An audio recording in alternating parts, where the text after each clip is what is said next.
అందరికీ నమస్కారం. ఈరోజు మా ఛానల్ కు తిరిగి స్వాగతం. తుంగభద్ర డ్యాం హోస్పేట్ గురించి తెలుసుకుందాం.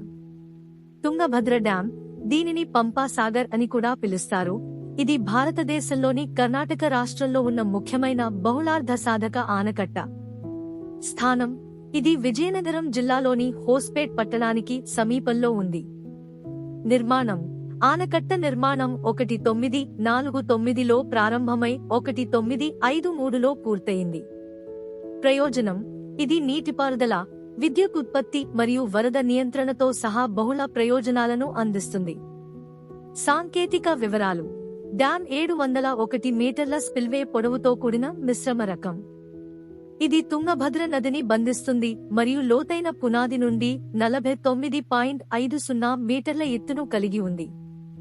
రిజర్వాయర్: తుంగభద్ర రిజర్వాయర్ మొత్తం సామర్థ్యం 3.73 క్యూబిక్ కిలోమీటర్లు, 132 టీఎంసీఎఫ్టీ, మరియు యాక్టివ్ కెపాసిటీ 3.31 క్యూబిక్ కిలోమీటర్లు, 116.86 టీఎంసీఎఫ్టీ. విద్యుత్ ఉత్పత్తి: ఆనకట్ట విద్యుత్ ఉత్పత్తికి 127 మెగావాట్ల స్థాపిత సామర్థ్యాన్ని కలిగి ఉంది. వాస్తుశిల్పులు: ప్రధాన వాస్తుశిల్పులు వేప కృష్ణమూర్తి మరియు శ్రీ పల్లెమల్లి పాపయ్య. ప్రధాన కాంట్రాక్టర్ వెంకట్రెడ్డి మూలమల్ల. పర్యాటక ఆకర్షణ: ఆనకట్ట ప్రాంతం అందంగా నిర్వహించబడే ఉద్యానవనం, మ్యూజికల్ ఫౌంటైన్లు మరియు మినీ బస్ టూర్తో ప్రసిద్ధ పర్యాటక ప్రదేశం. సూర్యాస్తమయ వీక్షణలు: ఉత్కంఠభరితమైన సూర్యాస్తమయ వీక్షణలను ఆస్వాదించడానికి సందర్శకులు తరచుగా డ్యాం పైకి ఎక్కుతారు.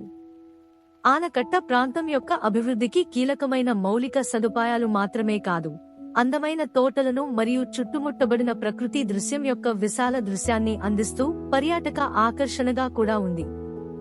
సందర్శకులు స్థానిక సంస్కృతి గురించి తెలుసుకోవచ్చు, వంటకాలను ఆస్వాదించవచ్చు మరియు డ్యాం పరిసరాల్లో కర్ణాటక యొక్క నిర్మాణ వారసత్వాన్ని అన్వేషించవచ్చు. ఇలాంటి మరిన్ని వీడియోల కోసం దయచేసి మా ఛానల్ని లైక్ చేయండి, షేర్ చేయండి మరియు సబ్స్క్రైబ్ చేయండి మరియు మద్దతు ఇవ్వండి. చూసినందుకు కృతజ్ఞతలు.